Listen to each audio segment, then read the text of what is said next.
Bonsoir, je commence par la situation à l'international pour cette épidémie de coronavirus Covid-19. Ce soir, nous avons plus de 89 000 cas, dont 80 000 en Chine et 9 000 hors de Chine. Donc désormais, 10% des cas sont hors de Chine. Il y a une vitesse 9 fois supérieure de l'épidémie en dehors de Chine par rapport à la cinétique chinoise. Il y a 45 000 personnes guéries, plus de 65 pays touchés. Juste derrière la province chinoise du Hubei se situe la Corée du Sud avec 4 335 cas. En Europe, le pays le plus touché est l'Italie avec plus de 2000 cas. L'Allemagne signale aujourd'hui 158 cas. En Iran, 978 cas. Au Japon, 256 cas. En ce qui concerne la mortalité, 3048 décès ont été signalés, dont 2803 dans la province du Hubei. À l'extérieur de la Chine, les trois pays les plus touchés sont l'Iran, avec 54 décès, l'Italie, avec 52 décès, et la Corée du Sud. En France, nous sommes au stade 2, avec un objectif très clair qui est celui de freiner la propagation du virus sur le territoire national.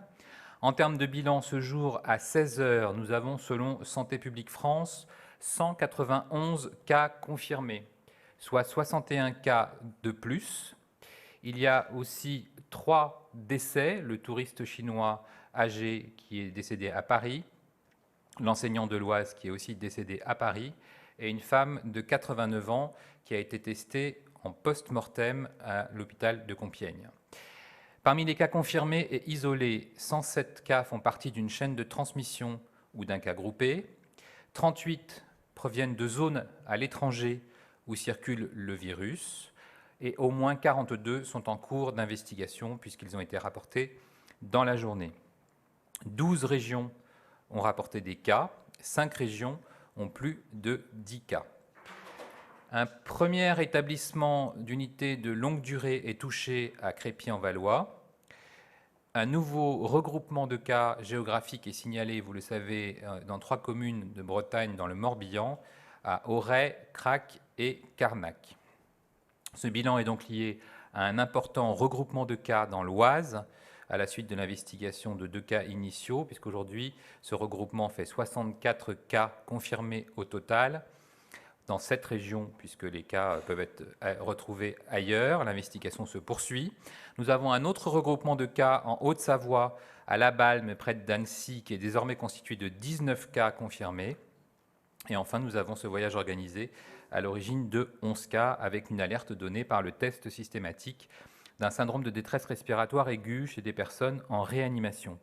Il y a toujours 5 cas confirmés en région Grand Est, et donc pour 75% des cas ce soir, nous avons une explication et une chaîne de transmission. Dans le Morbihan, nous avons, je n'ai pas le détail parce qu'il y a plusieurs regroupements en cours d'analyse, mais il y a plus... 60 cas, c'est lié aux chaînes de transmission de l'Oise, qui peuvent se retrouver ailleurs, hein, et 19 cas sur le regroupement de cas de Haute-Savoie. Je n'ai pas les détails précis des 3 communes.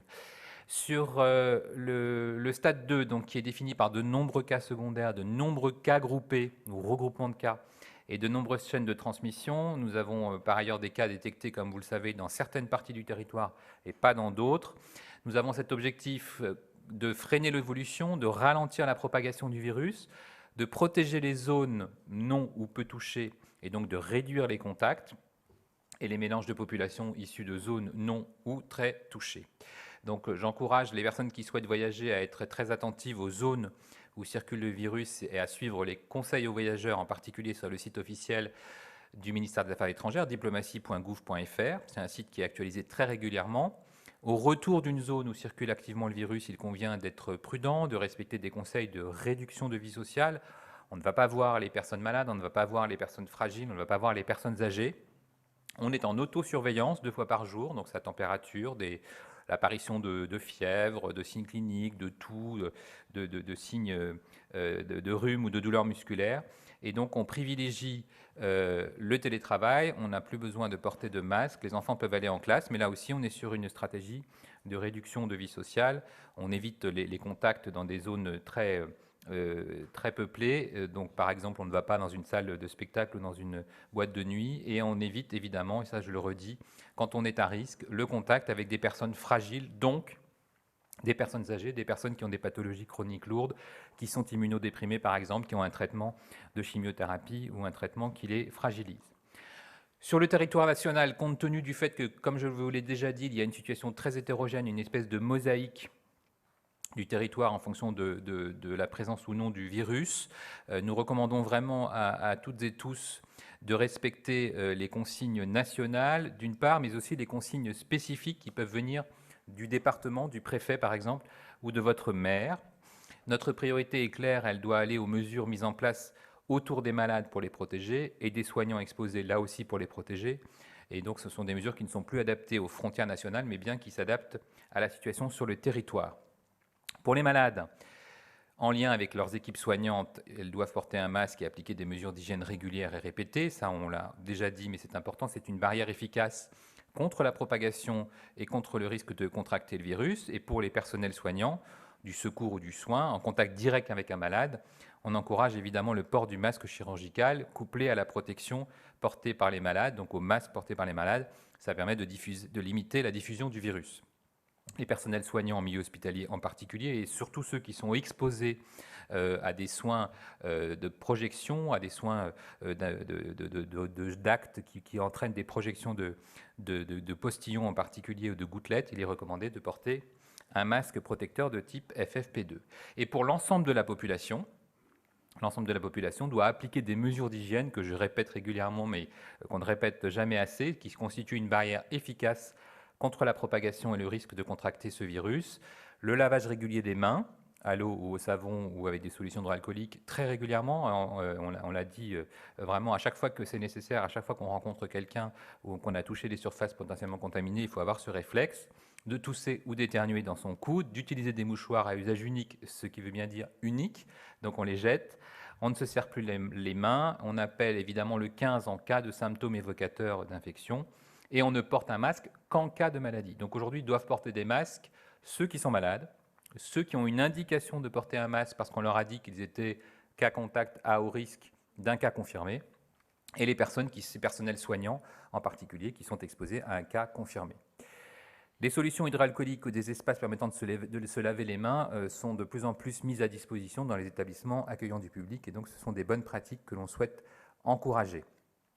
Dans ce stade 2, où le virus commence à circuler sur le territoire national, de retour d'une zone à risque, je vous rappelle donc les mesures de distanciation sociale et d'autosurveillance, malgré le caractère émergent de ce virus, de ce nouveau virus, vous savez que l'État et les services de santé sont entièrement mobilisés pour faire face à cette situation évolutive.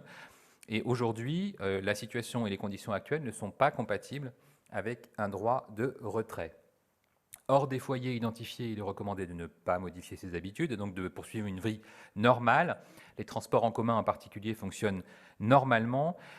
Vous l'avez vu, le virus ne circule pas de façon homogène sur le territoire. Certaines communes ou certains départements sont touchés, d'autres pas du tout. Il y a une diversité de cas et de modes de diffusion de ce virus. Il n'y a donc pas d'annulation systématique des événements, mais une appréciation au niveau local, en fonction du contexte et des données territoriales. Une indication précise a été donnée aux collectivités afin qu'elles aient un regard particulier, vous le savez, pour tout événement public réunissant dans un espace confiné plus de 5000 personnes, ça c'est clair. Les décisions d'annulation sont donc prises au niveau local par les organisateurs en lien avec les préfets et les maires. Les mesures applicables au sein des zones de circulation active du virus, vous les connaissez, c'est le cas par exemple dans l'Oise, c'est l'annulation de tous les événements publics, la fermeture des établissements scolaires, des communes particulièrement touchées, qui sont associées à une démarche d'évaluation épidémiologique pour identifier davantage qui sont les personnes à tester, qui sont les personnes qui ont été contacts, et donc d'adapter au fil des jours les mesures de fermeture. Il est incité, on demande aux habitants de recourir plutôt au télétravail et d'éviter de circuler dans des lieux où ils n'ont pas de raison d'aller ou de fréquenter des personnes fragiles ou de fréquenter des lieux de rassemblement importants en dehors de la zone. Mais ces points relèvent vraiment de la responsabilité du citoyen face à la propagation du virus. Je voudrais en terminer par un rappel que je fais chaque jour. Donc le numéro 15, le centre 15, est vraiment réservé aux indications médicales pour une personne qui a une vraie question de suspicion d'infection en particulier ou pour une autre urgence médicale. Et pour tout le reste, pour toutes les autres questions qui sont nombreuses, il y a la page d'information du gouvernement et il y a aussi le numéro vert, le 0800 130 000, qui est ouvert 24 heures sur 24. Je vous remercie.